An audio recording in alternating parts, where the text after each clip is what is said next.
Hi, I'm Patricia Tomowski from healingals.org, and this is my partner, Scott Douglas, Hi, how you doing? and this is Dr. Joyce Brown, a 32-year ALS survivor. Please say hello, Joyce. Hi there. Pleased to be here this morning. Looking forward to this. Dr. Joyce was diagnosed with ALS in 1988. She had severe muscle weakness and muscle atrophy. She was still able to walk with the help of an ankle brace, short distances, and she virtually completely lost her voice. That was her biggest problem. Nobody could understand her, and she also had severe weakness in her neck. She could not hold her head up without a neck brace. She found a very well-respected medical doctor who also specialized in both homeopathy and acupuncture. Finally, she went to see a neurologist at the ALS clinic in Salt Lake. So in June, she got an appointment with the neurologist in Salt Lake, and he told her, yes, you definitely have ALS, and you have 5 months to live. Now, fortunately, Joyce didn't die in 5 months because here it is 2020 and she's still around. She attributes her healing to a lot of prayer, to changing her diet, which she completely did. She also did the homeopathy, and she also did sleep teaching, which she's going to explain to us in this video. So today, Dr. Joyce is almost 87 years old. After she was diagnosed, she got her naturopathic doctor degree, and so she's now an ND. She also runs, she actually founded a suicide prevention nonprofit organization called Stress and Grief Relief, which she continues to run today. And she also has an 800 number that people still call, and she actually counsels people over 20 hours a week. She just gives her time freely and talks to them. So, Dr. Joyce, welcome. I'm very thrilled and honored to be able to share my story and hope that it will bring hope to someone else. But I had the symptoms of not being able to hold up my head, being very weak, my ankles were twitching. I didn't know what was going on. And my voice had gone to where people were very uncomfortable to even talk to me. I'd almost completely lost my voice. And when I went to the doctor and he did his test, and told me, I don't think I'd even really heard that much about ALS before, but when he told me I had myasthenia gravis and also ALS, Lou Gehrig's disease, I was stunned. And he says, well, it won't matter about the myasthenia if you don't get hold of the ALS. I didn't really believe him at the time. It just seemed too ridiculous or too way out. And then when I discovered what it was, I decided I was going to check with other doctors because I just didn't believe I had it. They confirmed it, and finally I went to a neurologist, as you said, and did his tests. And I was expecting to say, you don't have it. And he said, stick out your tongue, you'll see you can't hold it still. I didn't know my tongue quivered. When I couldn't hold it still and it quivered, then I realized what he was saying was true. And he says, you're doing very well for the stage you're in. You might make it to Thanksgiving, which was only 5 months away. It was devastating. That was a lot for me to accept. But I kept doing the treatments and doing the sleep teaching. Every night we go to sleep. Our conscious mind goes to sleep, but the subconscious is awake and able to accept suggestions. And what's really important in any healing, diet, what we eat, but what we think. But also, I first give credit to God, because I believe God can guide us in prayers and our faith, but also in using the sleep teaching, which is miraculous positive affirmations. It can help change the thinking to positive belief. And with positive belief, we can change our feelings and change our life. And I know that was one of the main things that really helped me to come through, was believing I could, just absolutely immersing myself in positive affirmations. I can, I will, I do. And that's some of the most important things. And also then keeping an attitude of hope, belief, and doing. So, first of all, how did you even hear about sleep teaching? Like, you had actually been using sleep teaching before, right?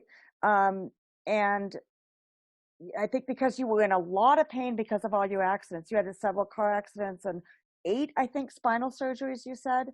Is and can you kind of go about how you learned about sleep teaching? I learned about sleep teaching actually, in about 1959. And I went from a very shy person to being self-confident, knowing I could do different things. I even did modeling, which I discovered wouldn't be an answer. But I really, first time I was on television, I didn't have butterflies. And I went from being a very um, intimidated person. In fact, I have a picture in my book, with a helmet on, for an Army helmet, saved my life in rock fights. I didn't know when I totally changed. Then I was living life as I thought I was going to be. And then I was in a bad car accident, and which resulted in 8 major back surgeries, which basically failed.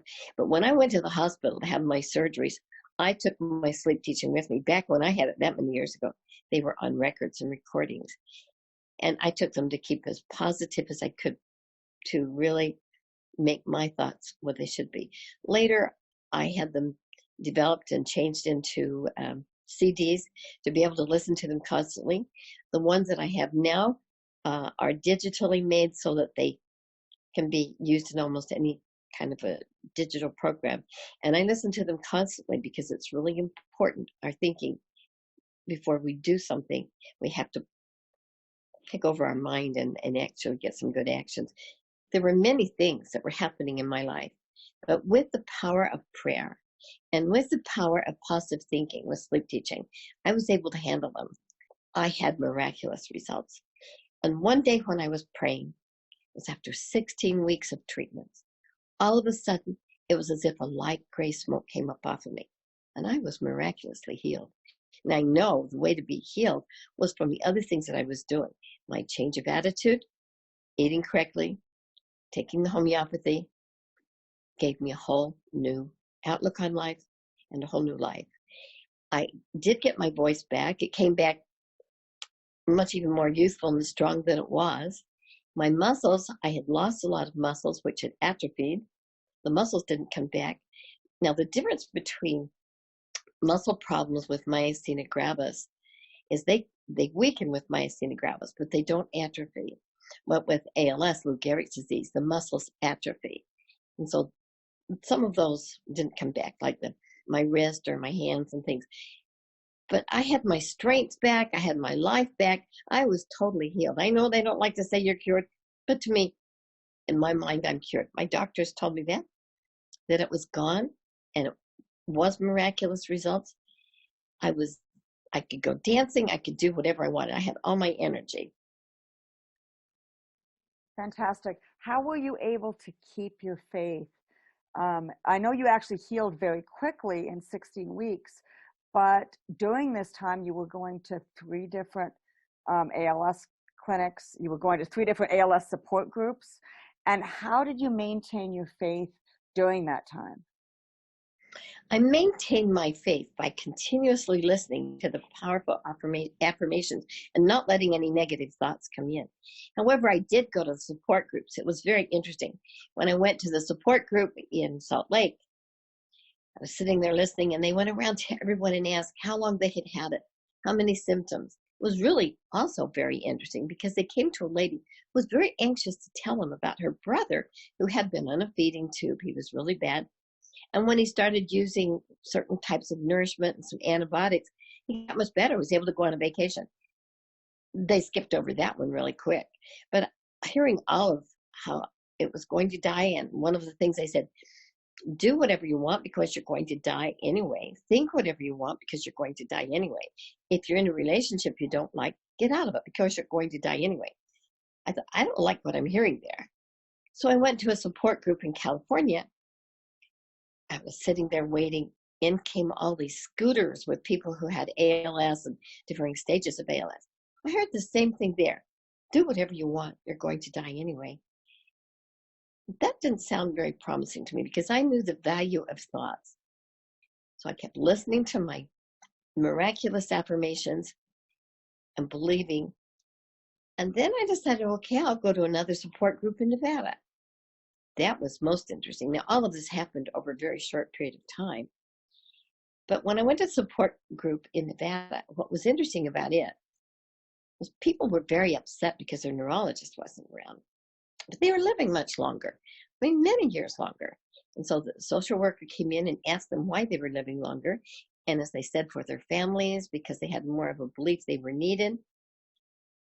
I thought, that really comes to what I'm thinking and doing, and that is the miraculous positive affirmations with every thought, not keeping any negative thoughts in there and having power of positive belief. So I didn't go to any more support groups. Why go there when they're just telling me all the reasons and things that won't work? So I had miraculous results, and I believe others can too. I don't know where everyone is, what stage they're in, but it begins with trying and then doing, giving Yeah. it the opportunity. So I think what's interesting is in Nevada group, the way you explained to us was that in Nevada, they actually couldn't see neurologists because there weren't enough neurologists. And so the ALS people, they said, well, they're going to die anyway. So we're going to they couldn't see a neurologist because they had ALS, whereas everybody else was ahead of them because at least the neurologists felt they could do something. And so this group that couldn't see the neurologist was actually doing better. They were doing better because in the other groups, they were telling them how soon they were going to die. In the Nevada group that just had a social worker and she didn't know what to say or tell them about their symptoms and how that meant or how it was progressing. They were living longer because they didn't have someone telling them how soon they were going to die. And so they were able to keep their mind focused on why they should live and what they could do. That's my belief. And as time's gone on, I've been able to see that happen with many different things. As we believe, so may we achieve and have happened in our lives. Okay. I also want to let everybody know that HopeDr.org is Joyce's website. It is both a suicide prevention website as well as you can get those sleep teaching CDs on that website. And we have a special page. You go to HopeDr.org/ALS, and we're going to have a special page on there. You can read what I'm doing. We do the stress and grief relief. We help change stress to success. We have unique coping techniques for anger management, depression, traumatic stress, and suicide prevention to help people. We're known for helping those who feel like there's no hope, helping the hopeless find hope for living, because as we believe, so shall we receive. But the important thing there is miraculous affirmations and keeping on, and finding the good in all days that we have them, because it's not what's gone that counts. It's what we have left and how we use it. So I appreciate that, because the Hope Doctor gives hope. I've been becoming more and more people saying they have help from the Hope Doctor. And so the HopeDr.org, and we're making special arrangements for those who want more information and those who want the affirmations, and also my book that I had written on having had a near-death experience. So God's Heavenly Answers. I've had many different things happen in my life. I have many miracles, and I want to share those miracles, because as I've had miracles, I can help others achieve miracles in their life too. I know how important it is for ALS to have positive things. If they're going to, maybe not everyone's going to make it, but we have to try and expect. As we expect, so shall we receive. We also have the CD, for the power of belief for positive affirmations, miraculous affirmations, and we have a special arrangements for those who want to go there. Just leave your address or your email so we can get in touch with. We'll make sure. For whatever works for you, for donations, we don't sell them, we give them away. But if someone's able to help with our cause, whatever we can do, we'll make sure that they get all the information we can, because life is filled with miracles, and we expect more miracles for them. Fantastic. So so donations for Hope Doctor, because Joyce has to actually produce these and mail them out, it costs money. So anyone who can give a donation and ask for the CDs, then just use the contact form at HopeDr.org. Okay, and I have HopeDr.org/ALS will have a page on there where they can put their email. But we want everyone to receive it who possibly can. If someone can make it, for a little more, if they can do $20, that would cover the items and the mailing, hopefully. And then if you can do any more, please do it, because we're really in need of your help. the world is filled with people who feel like it's hopeless and want to give up. We're giving hope and helping wherever we can. We know that there are miracles out there, and we want to be a miracle for you and do whatever we can. Life is just filled with joy and happiness. Maybe you can help stop suicide and help others live, because life is worth living and loving, and life is a journey. It's not a destination. Okay. So, Joyce, I have a question for you about your teeth, because you had a near-death experience back in 1983, right? Is that correct, 1983? Yes. Okay. Oh, I had been ill. I had rheumatoid arthritis. I was bedridden. I had repeated pneumonia. This is 1983. And I took all kinds of antibiotics, but I was allergic to the antibiotics, and no one could find out what was wrong. And when my white blood count got so low that the doctor told me I wasn't going to live and I was going to be dying, I was more thrilled than someone else would have been if they would have won tickets to the lottery. I used to have want to die. From the time I was young, at 6 years old, I was seriously sexually molested. I had a very unhappy childhood. And then my mother, when I was about 8, took me to a funeral. And I heard how nice the other side is in the peace. And so I thought, I'm very practical. Let me out of here. I just wanted to die and go to that place I thought where I could have a place of peace. So from then on, I just wanted to die and was suicidal. In 1980, my father committed suicide. I remember looking at that steel gray casket and having it reinforced to me that I just wanted to go and die and be on the other side. And then after developing all the illnesses where I was so ill, and I had bleeding down the back of my head, no one could find out what was wrong, with none of the antibiotics working, and then being told I was going to die, I was thrilled, but I was really ill. In fact, there's a picture in the book of how sick I was. And then one morning, I woke up feeling even worse.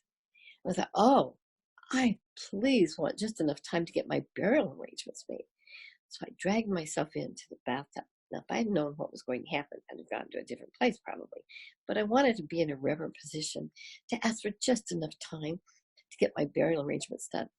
As I knelt at the tub and prayed, a voice said to me, oh no, if you come now. And I was up and out of my body looking down at it. It was shocking because it was not that place of peace. All of a sudden, I had a life review and realized how I had wasted my valuable earth time, just giving up wanting to die. Our earth time is very limited. None of us know when we will not have a tomorrow. So we have to make the best use of today, regardless of what's going to happen. Make the best use of today. All of us only have so much time, and we don't know how much time that is. But pleading on the other side to come back, and it felt like a definite no. There were many things that I was shown, which are covered in the book. All of a sudden, I saw a gold crown tooth. It was a huge gold crown tooth. And I knew that there was something about that tooth that had to do with my being so ill. Then all of a sudden, I was back in my body. I wasn't that wispy being anymore. I could feel my face. I rallied back in a day or two and had my mother take me to the dentist. I told him he had to pull the tooth. He said, does it hurt? I said, no, but it has to come out. He took an x-ray. Nothing showed on the x-ray. I had to sign a paper taking away his liability to take out what looked like a perfectly good tooth. After it was out, you could see that the roots were all blackened and darkened. And it was amazing. Within 24 hours, the bleeding down the back of my head stopped. And in 2 to 3 weeks, the arthritis was cleared up. That bad infected tooth had been really up into my sinuses, giving inflammation and making me so ill. From then on, I was so appreciative for life. I said, I will do whatever I can to help others, to help them find how to make the best use of each day. As I said, our time is limited, but we have miracles available. So I've tried to help others to reach to understand and receive miracles. Then I started the nonprofit organization, Stress and Grief Relief, in 1999. It's moved forward, had many, many people whose lives we're saving. But we need the message for all of us, no matter what's going on. We can all have many different things happen in our lives. But if we have miraculous affirmations and belief, we can create miracles for ourselves and for others. Fantastic, Joyce. That's beautiful. Since you knew nothing about amalgams back in 1983, and since you became a naturopathic doctor after you healed from ALS, what have you since learned about these silver fillings in our mouths? Oh, I'm so glad you asked about the silver fillings, because interestingly enough, while I was on the other side, not only did I learn that that tooth was a big portion of my problem, I had tremendous knowledge just come rushing in. And one of them was how bad the amalgam fillings were, the silver and mercury. And so in my book, I just put a little nugget that until I had the near-death experience, I didn't know the problems that silver and mercury, the amalgam, could cause in the body. But I believe so many of our illnesses are caused by problems in our teeth. And so before my near death, I didn't know that. But on the other side, that was one of the things that was revealed to me. So I had all my fillings out right after. And so I believe that helped me. So when it was time for my, when I had the ALS, I'd already had the amalgams out. Another thing I learned on the other side was how important it is for natural things. Now, before I had my near-death experience, I was only into medications. But while I was on the other side, I saw that we're really still in the dark ages when we have an accident or need to go to the doctor with something like that. But otherwise, I saw the importance of natural health. That's why later I became a naturopath and went into studying the natural health, because I saw that we were in the dark ages. More important things are still coming that will tell us where we're at, how to overcome problems and health issues. And we're still basically in the dark ages. But what we can do for ourselves naturally, one of the main things also is to help take causes of illnesses out, like for stress, to relaxation, the meditation that we have a CD for to also help, which makes a huge difference to be able to meditate. Think of each part of our body healing, each part of the body getting the nutrients that it needs. But if we need a medication, we need a medication. But on the other hand, I found it's really go look on the internet and see what are the side effects, because many times the side effects of a medication can cause more problems than the symptoms it's trying to heal. As I said before, I had my near-death experience, which the knowledge that I had there, it was so important to realize the importance of natural healing. And the body is what we need to help heal, is our own immune system. What we eat, what we think, stress relief, or many different things that we can do to help our body. And to keep busy. Time is so important. I just love time. I can have 2 or 3 people a day. Even though as old as I am now, I have to have 2 or 3 shifts a day because I can't keep up to me. Even though my vision is mostly gone, and because of the back surgeries, I'm limited as how I can walk. But hey, I'm not limited how I can walk because of ALS. In fact, we have a tape that Scott and I made of being able to do the twist. Because even when you have problems walking, you can dance. I'm very active. I enjoy life. I'm not looking forward to going. I want to be here and do what I can to help the world be a better place. And then help the world so they know I was here. You've done a great job, Joyce. I'm so impressed with you. I think one of the questions that a lot of people with ALS have is that it's very traumatizing to get a death sentence. And most people with ALS will also have experienced, like all of us, some major trauma in their lives. Okay, most people, when you actually look back, everyone has had a certain level of trauma. And people have trouble getting past that trauma. And somehow you have had more trauma than the average person by far. You were abused as a child. You actually were raped as an adult. You were a single parent. You were raised by a single parent. Just the number of things that you've said, it's almost unbelievable. How did you get past that trauma? And could you please share with the pals that are listening how you managed to get past that trauma and start looking forward instead of looking back, even with the death sentence? I believe it is very important to realize that problems help us grow. And I've had a lot of trauma, a lot of problems, a lot of challenges, a lot of calamities. And someone will ask me, how come you have so many things like that? From my near-death experience and what I saw from an eternal perspective, I say it's because I'm just extra blessed, because we grow from our problems. And instead of staying in them, if we can take control of our thinking, because they're going to happen, it's a matter of keeping on, and controlling our thoughts and feelings, because they're going to happen. None of us know what's going to happen. But keep on with belief, because when the time's over, it will be over. But in the meantime, use every second, every minute, every hour that we can. I should probably reverse that: every hour, every day, every second. But another thing I do to help with problems is to mentally add 100 years to the problem and then see what is the real problem. Because it gets difficult to manage through these stresses and people putting us down, or the things that happen around us. But the main thing is to keep an eternal perspective, because all of us at some point are going to die. But use each minute as full as we can until then. And then if it's our time, to be ready to go, to face God. Now is the time to repent, do the best we can. And that's all we can do. Doing the best we can doesn't mean we have to actually be the best all the time. One of the amazing things I discovered on being on the other side was that trying counts. All we can do is what we can do, and then go on, because we have a new day every day. We have blessings come to us, we have problems and challenges. We put them in a proper perspective, and then look at the eternal perspective and see what really matters today. As we're talking about problems, I am big time into my things, into my stuff. I had a house that I built. I drew it 1/4 of an inch to a foot, ran the subcontractors. It was 6,000 square feet. I even drew the windows on it. I loved my house. I had a recording studio. An arsonist burned it down. I mean, I remember standing looking at that rubble and thinking, there's nothing left on this planet to even show I was here. But I truly felt sorry for his soul. It's hard to be sorry for someone who does something bad to us.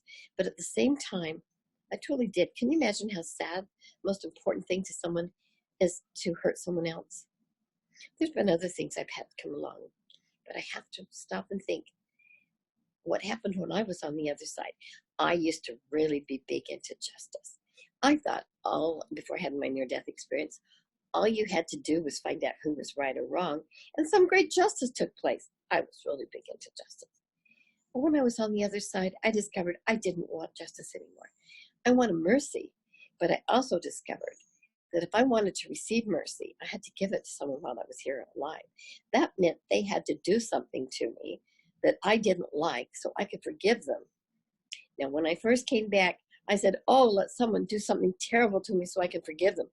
I don't need to say that anymore, because I get many opportunities like that. But I also, as I said, sometimes you just take a problem that you've had, add 100 years to it, and see now what will be the real challenge with it. Thank you, Joyce. That's wonderful wisdom.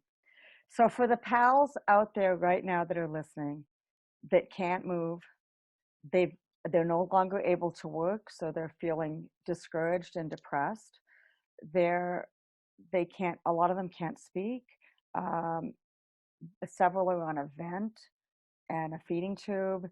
And how on earth do you stay positive in that state when you can't move, you're dependent completely on other people, and you're so discouraged? I understand. It wasn't that bad with the ALS, but I could have been. But no matter where we are, we need to keep the positive attitude of I can, I will, I do. After one of my back surgeries, when I was in the hospital, I was totally paralyzed with pain from the shoulders down. I couldn't even move my toe without it being so extreme. It sent me into a terrible shock of pain. But I kept on believing no matter what. I can, I will, I do. One day came where I could move my toe, and some of the feelings came back. I had a bad inner disc infection that I was paralyzed from the shoulders down. But for ALS, was what's happening, I'm not sure what's going to happen, except that I know that if we keep on making the best of each hour that we're at, is all that we can do. And then if it's our time to go, we've made the best of whatever time we have. My heart goes out. I didn't want to talk about ALS. As you know, until you contacted me, Tish, in 2014, I didn't want to talk about it because it was so horrendous. But now I want to do whatever I can to help whoever I can. If you can have 1 hour better, 1 minute better, from anything I can do or say, I want to help. Because life is what happens while we're busy making other plans. The other thing I discovered is there's usually someone around us that's always worse off in some way. So to be as pleasant and loving and kind as we can around each person who's around us, thank them and feel grateful for what we have, not for what we don't have. I said my heart goes out to everyone. I want to help whatever I can with the positive thinking, positive belief, and prayers. I do know that prayers can bring miracles. Life is what happens to us while we're busy making other plans. And we're each of us only one. But we are one. So as we do something with the help of God, we can help to be a miracle for someone else. As we believe in miracles, we're more apt to receive in miracles. Life is each day, each hour. So, Joyce, how much do you think that your mental attitude has actually helped you heal ALS? Like, if you had to do a percentage, do you think that you would have healed from ALS had you not been positive? That's a great question. Do I believe I would have been healed had I not been mentally positive? I do not believe I would have healed had I not kept my mind just totally focused on I can, I will, I do, and belief in the prayer. It's much easier for God to give us a miracle if we believe we're going to receive it. The mind is like a magnet that can attract iron filings to a magnet. Our mind attracts to us what we think about. So I believe absolutely in my heart that some of the biggest measures of my success with the ALS was because of my mentally programming my mind continuously. I can, I will, I do. I breathe in easily, thinking right thoughts. I know that's a big part of it. We can't, any of us, become more than we believe we can. We have to start with prayer and then with belief. Our mind can create us miracles. That's so good. I love it because, Joyce, I think you did all the physical stuff. You did the homeopathy. You followed the instructions about your diet. You did the physical things for healing, but you also did the mental things. And I think I want our audience to know, Joyce, I remember in 2017, your discs are in such a mess in your back that you were in constant pain. I don't think people realize that. And back in 2017, your orthopedist said, you probably only have 6 months to live. You can die at any time. Get ready. And yet your focus right now is on living, and it's on giving to others. And Joyce, truly lives, no matter what physical condition she's in. She does give the best each day. She's working, I think you said, about over 20 hours a week. She's counseling people on the phone. She is unbelievable, by the way. Joyce has, she's blind, she can't see, but she can see a tiny, tiny bit. So she's got this iPhone that has this huge print on it because I just have to look really close in order to see anything. It's pretty amazing how independent you manage to be, regardless of what's happening, and how active you are. I am totally impressed. So just to say, Joyce lives what she says. Absolutely. Thank you. May I tell you a little more about that? When I was told that any minute I could go, in fact, they said the kindest thing that would happen for you is if you just didn't wake up tomorrow morning, because I have several places on my back that is pressing right on the spinal cord. Right now, I'm in extreme pain. It's excruciating going down my leg. So what? I'm needed right now, so we have to keep on keeping on. But I at first was my little baby. You got to see my little baby. She makes my life really interesting. She made a little sound there. She wanted to tell you hello. But anyway, and then they told me that I could have any minute that I wouldn't be living. I mean, I could go. It really shook me up at first. And then I realized, well, I had friends around me who kind of got to know, well, you've been told you were going to die before and you didn't. You were told you wouldn't have a memory anymore and you didn't. I'm so positive. One time I hit the back of my head and I said, oh, maybe it put something back in place. Turned out I had bad concussions and they told me that my memory was gone. It wasn't going to come back. I had a granddaughter that said to me, Grandma Joyce, They told you you'd never walk again. They told you you was going to die. Why are you believing if you won't get your memory back? I got my memory back. In fact, I had a test for in December that my brain is so active, it's always going. So anyway, I believe the power of thought can do wonders to overcome pain, keep on keeping on. You know, I think one of the things, let me just tell you, when a football player is out on the field and he's really working for that touchdown, many times they don't feel the pain. They just keep on. So I believe the mental of knowing that we're going to do something, looking forward to something, and keeping on, makes such a big difference in what we can do now, and what we can do for the body healing for our whole lives. Joyce, thank you so much. I'm going to let everybody know, and then I'm actually going to ask Scott if he has a couple of questions, but I do want to let everybody know there's going to be a part 2, and we will have a live question and answer. So take a look for that soon. And go ahead, Scott, ask your questions. What would you like to add?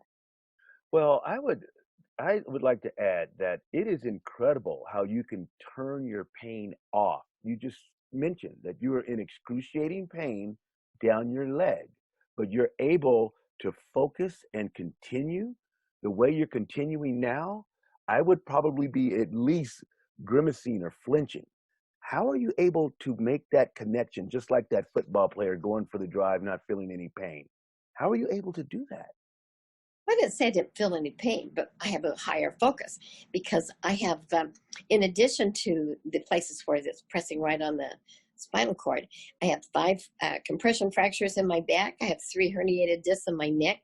But it doesn't stop me from enjoying life. I just have to keep on keeping on. And so the main thing is with mind power. We can be self-hypnosis. We can keep our own focused mind, our mind focused on what we want. And my opportunity to help anyone else today makes the pain minor in comparison. Can everyone do that? I don't know, but I really can focus my mind power because of using those miraculous, powerful affirmations. Now, I will have on my website a little more how to do that at the HopeDr.org, and then going forward, ALS, and then some more information on it. But we can take control of our mind and feeling so much of it. If we concentrate and just think of the pain, we get more of whatever we think about. So if we concentrate on the pain, we'll get more of it. However, I don't want anyone around someone who has ALS for someone else to tell them how they should think or how they should feel. They're doing the best they can. As I said, I also discovered that trying counts. So do the best you can, but don't put yourself down. Just think of yourself as a winner. Keep your mind on being a victor. You are not a victim. You can do it. And I'll be a coach for you whenever I can to help you to whatever degree. I can't be everywhere, but I will do what I can. Yes, I do take phone calls whenever I can make it work with it. I do around 5,000 minutes a month doing coaching, working with people, because they don't realize they can. They can do more than we even begin to think we can. And a lot of pals are, struggling with this on a daily basis. That's very important, what you just said. But also, they're not getting enough sleep at night. They're not exercising like somebody with mobility would be exercising. So, how does your sleep affirmations help someone? Do they go into a deeper sleep, or is it more like you're in a trance listening to the voice? Because you've done a lot with your voice, and your voice is almost hypnotic to me. So, how does that affect someone? I appreciate that because people tell me when they listen to the Miraculous Affirmations CD, which can be in any digital format. I usually have it so it's on my phone going almost continuously. People tell me they do fall asleep better, they feel better as they awaken with more energy. And then I also have the meditation CD to go into a deeper level of thought and control. But it does make a difference when you're asleep. But also, as you get control of your mind, all of you know, that if you're excited and you're positive with something, you don't even need as much sleep. But if you mentally control your thinking to the best you can, if you try to relax your blood veins and your muscles, sometimes they get more tense. But if you breathe in and out and mentally think of some place that is relaxing, letting your mind just go on something that's relaxing, feeling good, you have a better chance of going to sleep. One of the difficulties of going to sleep many times is to try to get our thinking to calm down and think of being calm and feeling better all over from head to toe. It's getting control of our thinking. trying to get the mind to work with us instead of against us. That is one of the most important things. And then also, I don't need as much sleep as most people. As I get older, I mean, now I'm not saying everybody can do this, but it still comes down to mind control, working with the body, the mind, and rest. But many times I only get 3 or 4 hours sleep a night and I'm up ready to go. And I have 2 or 3 people a day. They just cannot even keep up to me because life is exciting. It's not what's gone that counts. It's how we have left and how we use it. And even if it's our time to go, then using the time into thinking positive thoughts, studying the scriptures, helping someone else around us. So we help them have a kind day, a good day. And especially when someone is down, be sure to thank the caregiver because they're giving prayers and concern. We have some marvelous caregivers that are helping. It needs to be a partnership with ourselves, with God, whoever's helping us, and then enjoying making the best of every day. And then looking forward to something. If we can find something we can think of good to think of instead of the dread or the doubt. Thoughts are powerful. It's amazing what we can do with our thoughts. Well, you're living proof of that. I am so grateful to have this opportunity to talk to people, to help share with them my experience, because life is a journey. It's not a destination. And my little one here, little dog named Kitty, wants to tell you hello too, because she knows that life is worth living and trying to help the hopeless find hope. But another book I'm writing, I do want to say, is what to do before and after the doctor says nothing more can be done. Because there are many things that can be done. So keep hope, keep living, keep trying. And then another book I'm working on is Heavenly Miracles. I've had many miracles. I lived, I died. I live again now with a profound message of life is worth living. And I also want to get out the message of my life before and after ALS. Heavenly miracles and earthly questions answered for all who are interested in finding the answers to the best we can.